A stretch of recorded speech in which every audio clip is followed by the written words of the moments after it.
Magandang araw mga kaibigan. Welcome po sa Kalil TV. Atin pong tunghayan ang aking kwento na pinamagatang A Surrogate for Billionaire. Pero kung bago ka pa lang sa aking channel, paki-like po ng aking video, paki-click po ng subscribe button gayon din ang bell icon para lagi kayong updated sa mga paparating ko pang uploads.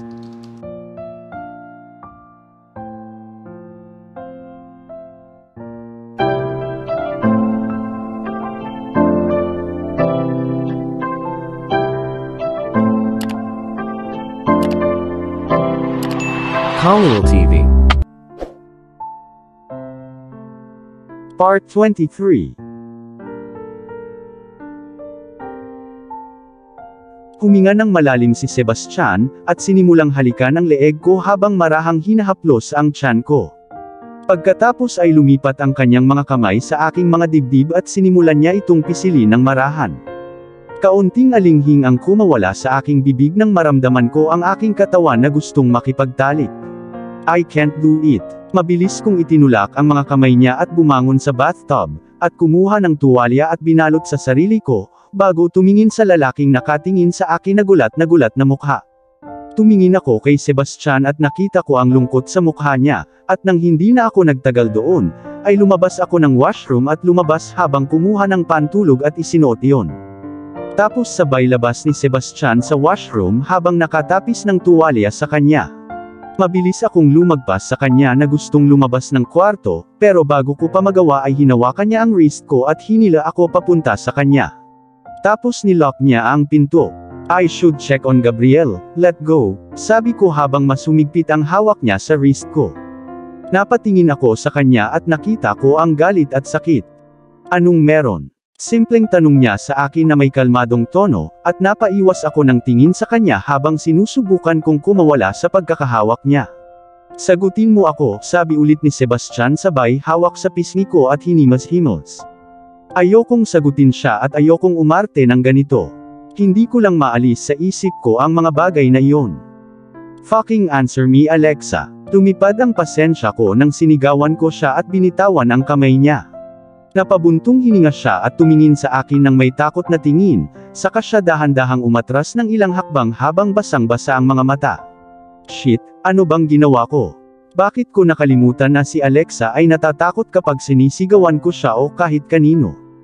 Alexa, pasensya na, hindi ko sinasadyang sigawan ka. Tell me what's wrong. Dahan-dahan akong naglakad papunta at sinubukang hawakan siya, pero umiling siya at pinunasan ang mga luha niya sa palad niya. I don't. My heart shattered into pieces as she took heavy breathing while trying to speak. Fuck, natakot siya, anong gagawin ko? Lalong bumigat ang paghinga niya habang nakalagay ang kanyang kamay sa dibdib niya, at pilit kinakalma ang sarili na bumaba. Alexa, let me hold you. Humakbang ako palapit sa kanya at niyakap siya. Pero tinulak niya ako palayo sa parehong nakakatakot na tingin. Ano bang ginawa ko? Alexa, I'm sorry. Please, namula ang mata ko dahil sa takot, at ayokong may mangyari sa kanya. Walang pakialam kung niyakap ko siya, at marahang hinaplos ang likod niya at hinalikan sa noo at sa wakas ay naging normal na ang paghinga niya. Napabuntong hininga ako at tumingin sa kanya habang nakatingin siya sa akin. Sino si Marian? Marahas na nanginig ang buong katawan ko, nang marinig kong binanggit niya ang pangalan na gusto kong itago sa kanya.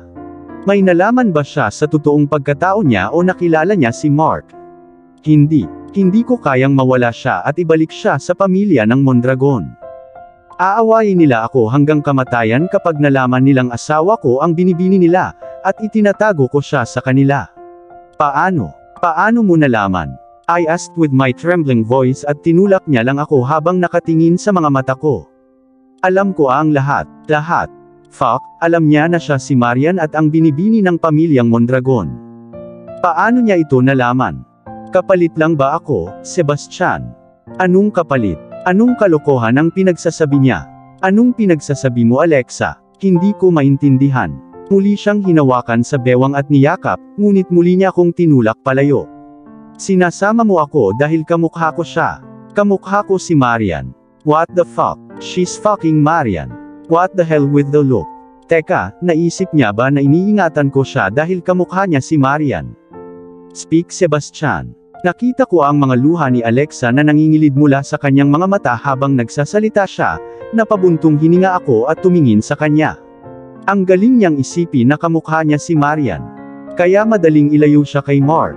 Kamukha mo siya, sabi ko habang sinubukan kong hilahin ulit si Alexa sa akin, pero pasimpleng umiwas siya sa pagkakahawak ko at umatras ng ilang hakbang. Ano siya sayo? Biglang tanong niya sa akin habang pinupunasan ang luha niya. Siyempre, mahal ko siya at asawa ko na siya at nanay ng mga anak ko. Akin siya at mahal ko siya, Alexa. Bigla kong gustong asarin si Alexa kaya sabi ko, ikaw, mahal mo ba siya? Tanong niya sa akin na may sakit sa kanyang mga mata. Sebastian, kasama mo ako ng ilang months, at natutulog kasama ka sa iisang bed, pero hindi mo sinabi na mahal mo ako. Kahit isang beses pero napakasimple mo lang sabihin na mahal mo siya. Okay, bumilis ang tibok ng puso ko dahil sa nabasag na boses at mukha ni Alexa. Shit, bakit ko ginawa? Gusto ko lang siyang asarin. Alexa, gusto kong sabihin na siya si Marian at siya ang babaeng mahal ko, pero hindi ko magawa dahil kung ipapaalam ko sa kanya, ay tiyak na pupuntahan niya si Mark dahil siya lang ang pamilya niya. Napatingin ako sa mukha ni Alexa na punong-puno ng luha, at nakita kong nakatingin siya sa akin at hinihintay niya akong matapos ang gusto kong sabihin. Pero umiling lang ako habang binigyan niya ako ng isang masakit na ngiti at lumabas ng kwarto. Shit, ano ang dapat kong gawin ngayon? Gusto kong ipaalam sa kanya pero hindi ko magawa. Mababaliw si Mark kung pupunta si Alexa at mahanap siya. Ano ang dapat kong gawin ngayon?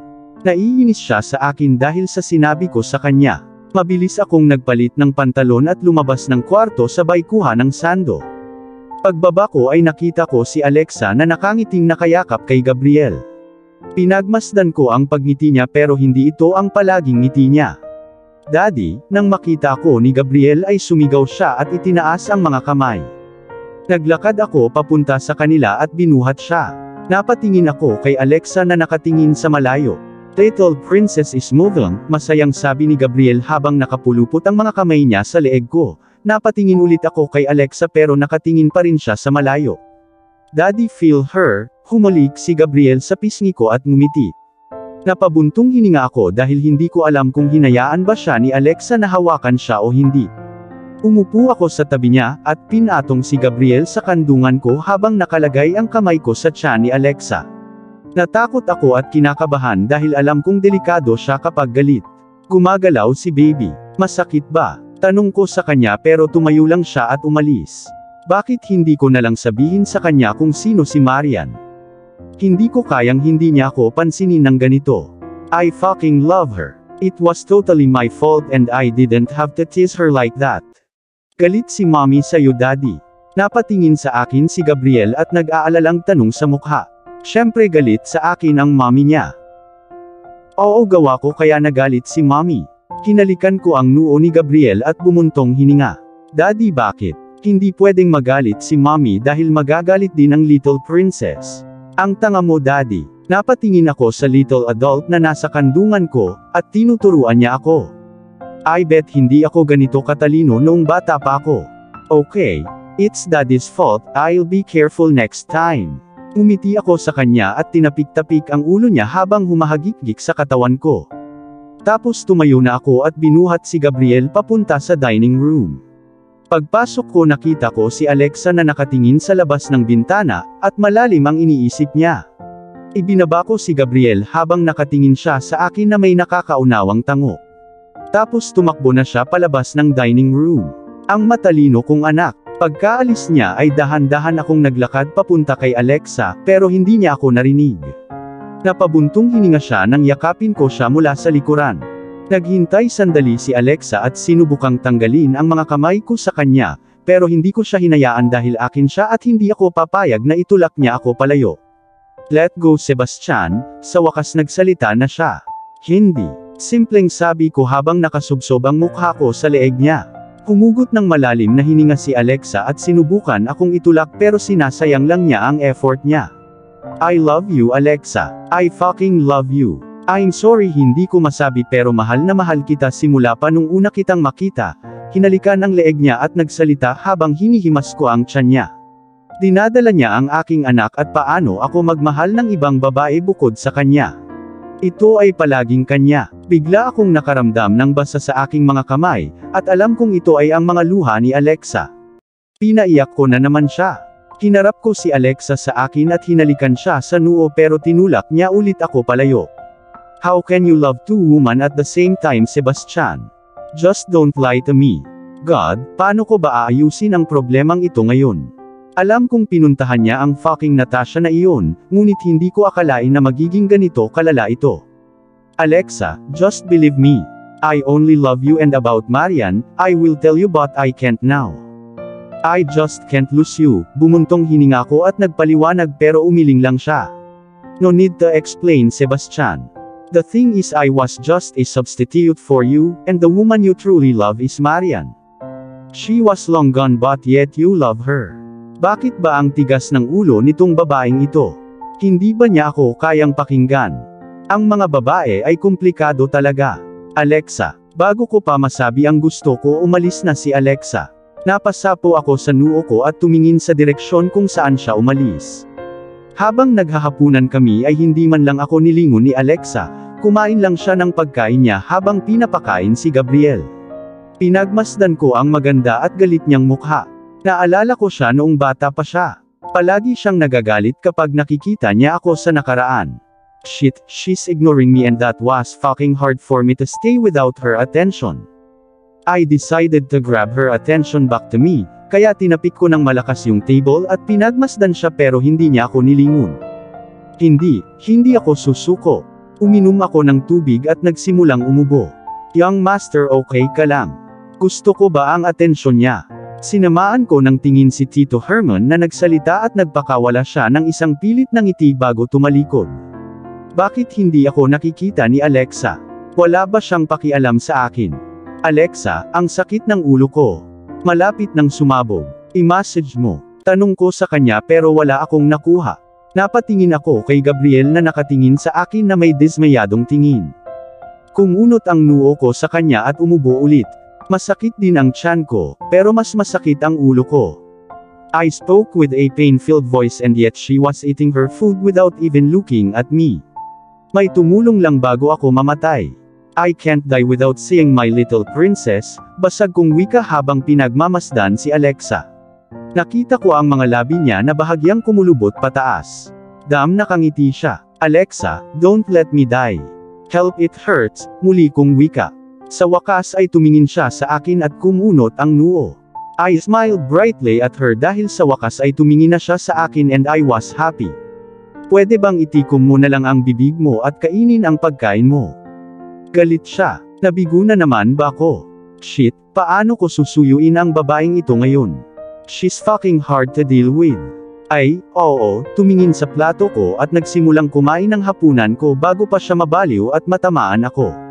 Napatingin ako kay Gabriel at nakita kong tumatawa siya ng walang boses na lumalabas.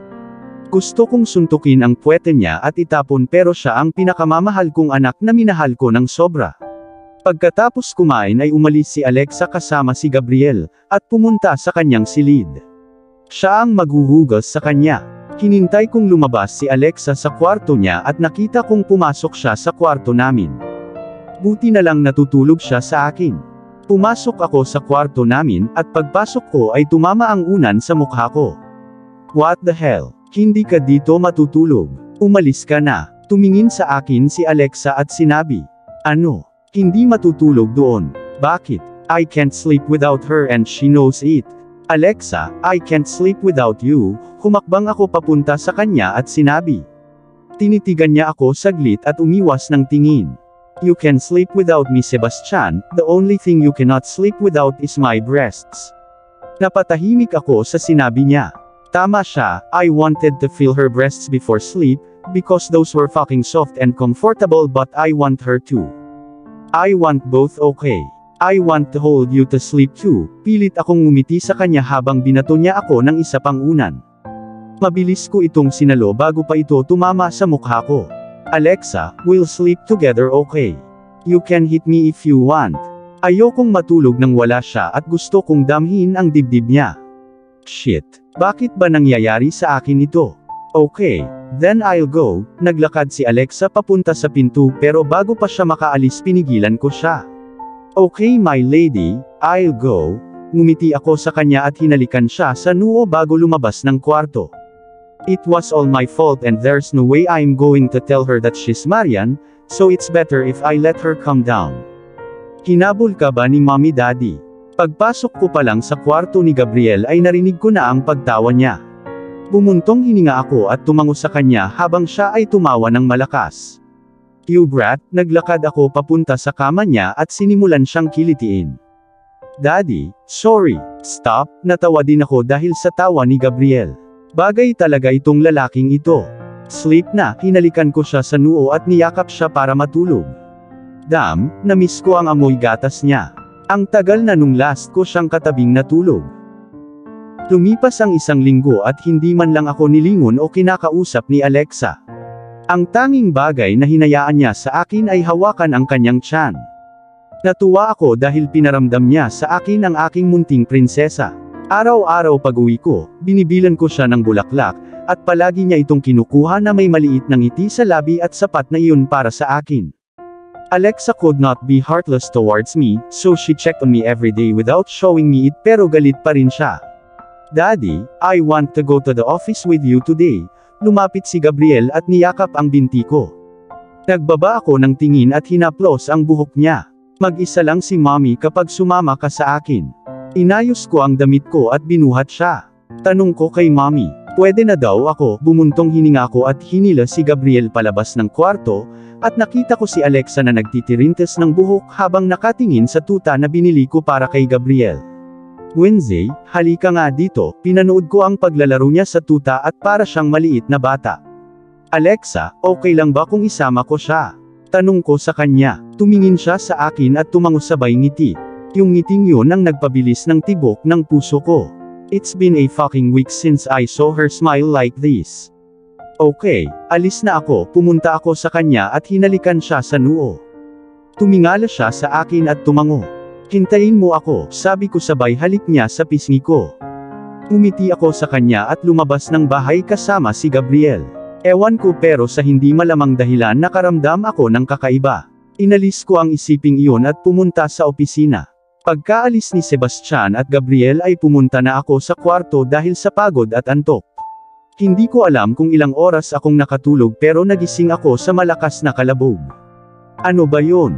Bumangon ako sa kama at naglakad pababa.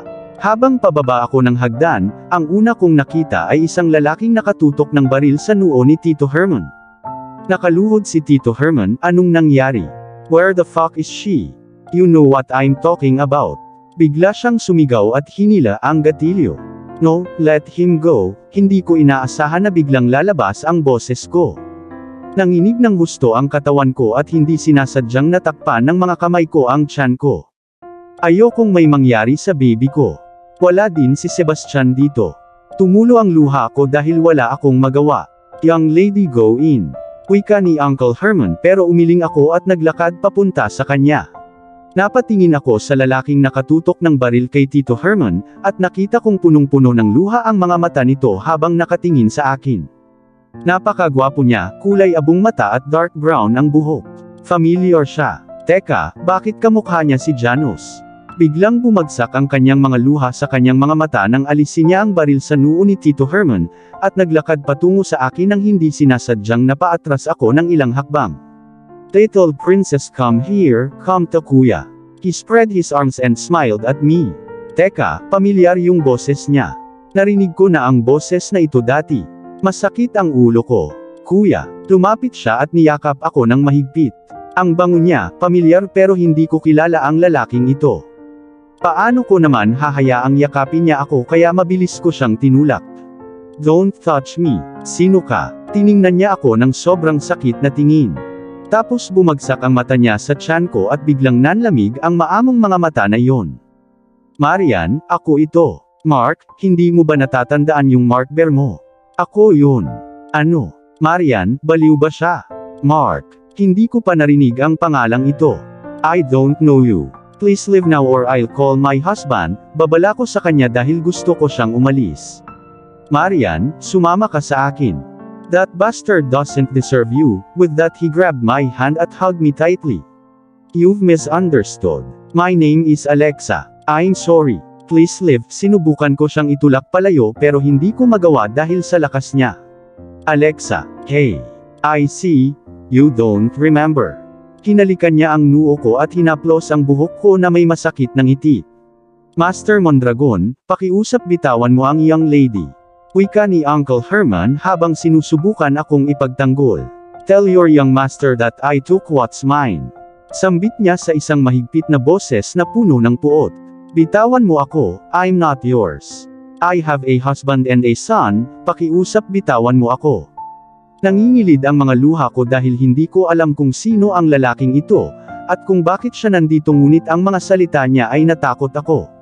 Marian, you should go home with me. This is not your home. You're living with the man who caused everything. How could you become a member of the Madrigal family? We obviously lost everything because of them. Sinabi niya na may basag na boses, at hindi ko alam kung paano ako magre-react. Bakit parang gusto kong pakinggan ang lalaking ito? You're going with me, Marian. Be a good girl and listen to your brother. Tumingala ako sa kanya at nakita kong matalim at malamig ang mga mata niya.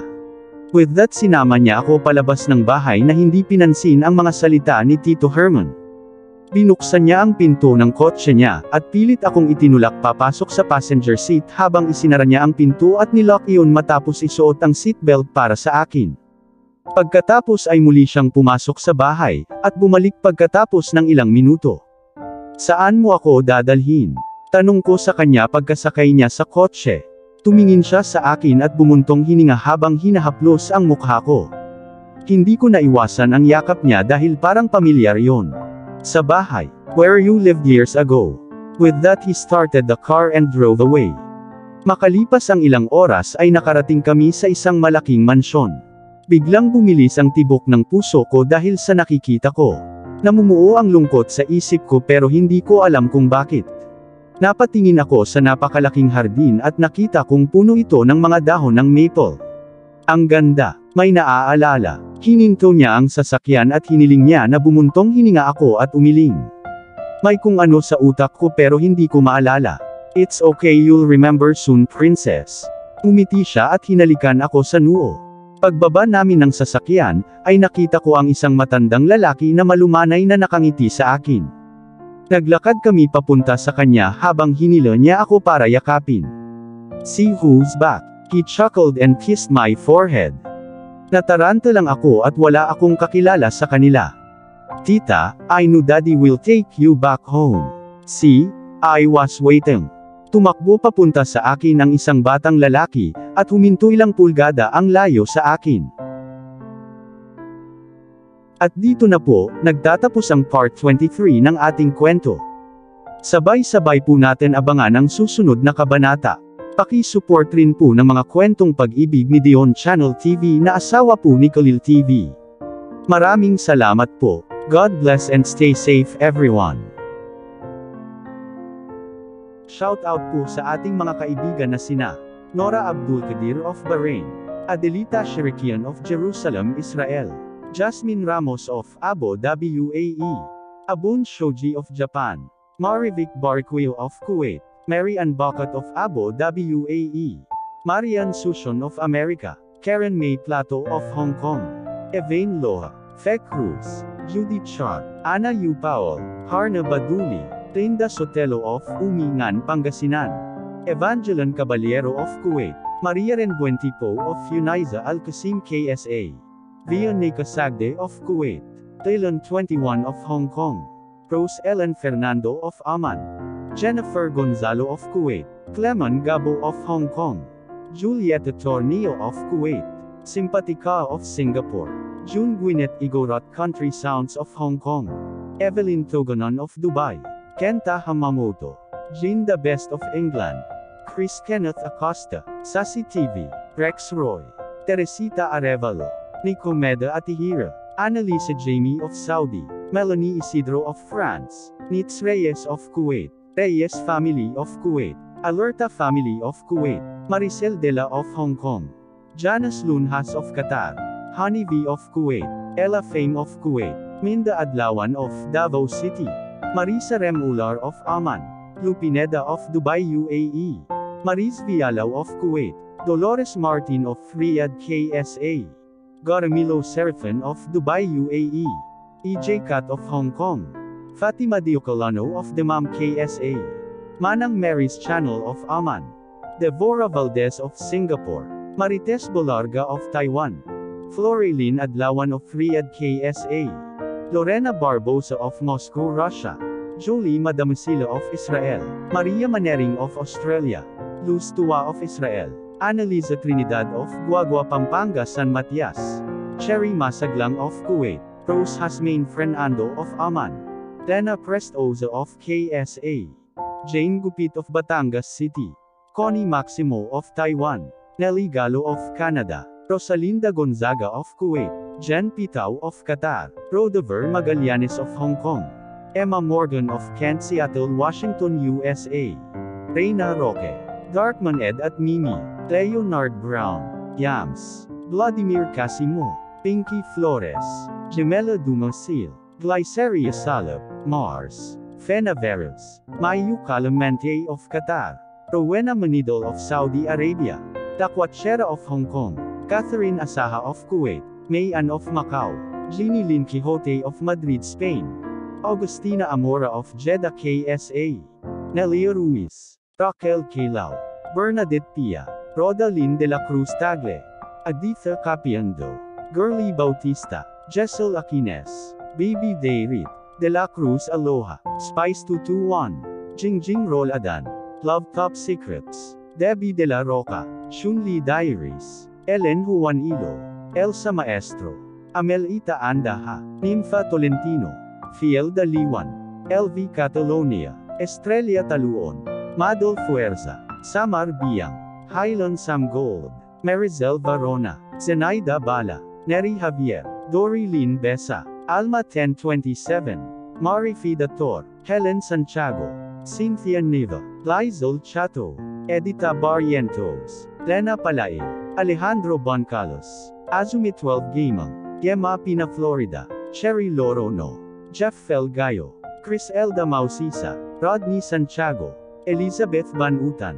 Madol Fierzels, Mitch Hernan, Maria Luningning Fabre, Jenny Joy Ruiz, Maluga Cusana, Anato Kitchen, John Emily, Irma Akira, Beverly Ruiz, Madeline Gatan, Evelyn Valera, Cecil Yamamoto, Evelyn Ebanez, Challenges Vlog of Kuwait, Rhonda Carion, Max Iserd, Adelina Gelorina, Mary Lou Molina, Vilma Sakin, O'Rourke Erme, Mayore BCN, Gloria Abihiro, Tunog Relaxin, Banduan Lin, Nenita Dagohoy, Rowena Libona, Mary Jane Gono, Lorena Coloma, Pami A. Kamsa, Betty Lulosnum, Josie Borilio, Femalig Onlina, Marilyn Batuigas 20, Feli Cockle, Shalimar Vergara, Sunida Abo, Jessie Baking. Maraming salamat po sa suporta at ingat po lagi tayong lahat. God bless.